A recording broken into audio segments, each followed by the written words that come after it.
105واں زبور۔ خدا اور اس کے لوگ۔ خداوند کا شکر کرو، اس کے نام سے دعا کرو، قوموں میں اس کے کاموں کا بیان کرو، اس کی تعریف میں گاؤ، اس کی مدح سرائی کرو، اس کے تمام عجائب کا چرچا کرو، اس کے مقدس نام پر فخر کرو۔ خداوند کے طالبوں کے دل شادمان ہوں، خداوند اور اس کی قوت کے طالب ہو، ہمیشہ اس کے دیدار کے طالب رہو۔ ان عجیب کاموں کو جو اس نے کیے، اس کے عجائب اور منہ کے احکام کو یاد رکھو۔ اے اس کے بندے ابراہیم کی نسل، اے بنی یعقوب اس کے برگزیدو، وہی خداوند ہمارا خدا ہے، اس کے احکام تمام زمین پر ہیں۔ اس نے اپنے عہد کو ہمیشہ یاد رکھا، یعنی اس کلام کو جو اس نے 1000 پشتوں کے لیے فرمایا، اسی عہد کو جو اس نے ابراہیم سے باندھا، اور اس قسم کو جو اس نے اسحاق سے کھائی، اور اسی کو اس نے یعقوب کے لیے آئین یعنی اسرائیل کے لیے ابدی عہد ٹھہرایا، اور کہا کہ میں کنعان کا ملک تجھے دوں گا کہ تمہارا موروثی حصہ ہو۔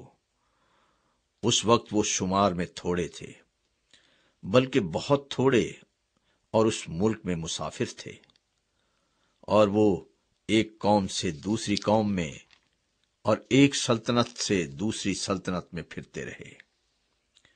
اس نے کسی آدمی کو ان پر ظلم نہ کرنے دیا، بلکہ ان کی خاطر اس نے بادشاہوں کو دھمکایا اور کہا کہ میرے ممسوحوں کو ہاتھ نہ لگاؤ اور میرے نبیوں کو کوئی نقصان نہ پہنچاؤ۔ پھر اس نے فرمایا کہ اس ملک پر قحط نازل ہو، اور اس نے روٹی کا سہارا بالکل توڑ دیا۔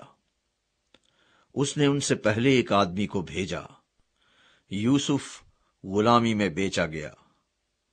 انہوں نے اس کے پاؤں کو بیڑیوں سے دکھ دیا، وہ لوہے کی زنجیروں میں جکڑا رہا، جب تک کہ اس کا سخن پورا نہ ہوا۔ خداوند کا کلام اسے آزماتا رہا، بادشاہ نے حکم بھیج کر اسے چھڑایا، ہاں، قوموں کے فرما روا نے اسے آزاد کیا۔ اس نے اس کو اپنے گھر کا مختار اور اپنی ساری ملکیت پر حاکم بنایا، تاکہ اس کے امراء کو جب چاہے قید کرے اور اس کے بزرگوں کو دانش سکھائے۔ اسرائیل بھی مصر میں آیا، اور یعقوب حام کی سرزمین میں مسافر رہا، اور خدا نے اپنے لوگوں کو خوب بڑھایا اور ان کو ان کے مخالفوں سے زیادہ قوی کیا۔ اس نے ان کے دل کو برگشتہ کیا تاکہ اس کی قوم سے عداوت رکھیں اور اس کے بندوں سے دغا بازی کریں۔ اس نے اپنے بندہ موسیٰ کو اور اپنے برگزیدہ ہارون کو بھیجا۔ اس نے ان کے درمیان معجزات اور حام کی سرزمین میں عجائب دکھائے۔ اس نے تاریکی بھیج کر اندھیرا کر دیا، اور انہوں نے اس کی باتوں سے سرکشی نہ کی۔ اس نے ان کی ندیوں کو لہو بنا دیا اور ان کی مچھلیاں مار ڈالیں۔ ان کے ملک اور بادشاہوں کے بالا خانوں میں مینڈک ہی مینڈک بھر گئے۔ اس نے حکم دیا اور مچھروں کے غول آئے، اور ان کی سب حدود میں جوئیں آ گئیں۔ اس نے ان پر میہ کی جگہ اولے برسائے، اور ان کے ملک پر دہکتی آگ نازل کی۔ اس نے ان کے انگور اور انجیر کے درختوں کو بھی برباد کر ڈالا، اور ان کی حدود کے پیڑ توڑ ڈالے۔ اس نے حکم دیا تو بے شمار ٹڈیاں اور کیڑے آ گئے، اور ان کے ملک کی تمام نباتات چٹ کر گئے، اور ان کی زمین کی پیداوار کھا گئے۔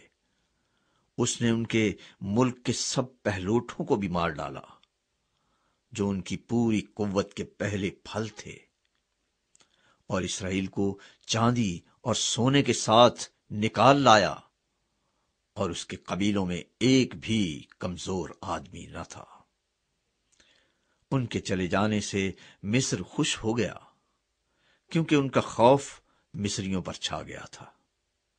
اس نے بادل کو سائبان ہونے کے لیے پھیلا دیا اور رات کو روشنی کے لیے آگ دی۔ ان کے مانگنے پر اس نے بٹیریں بھیجیں اور ان کو آسمانی روٹی سے سیر کیا۔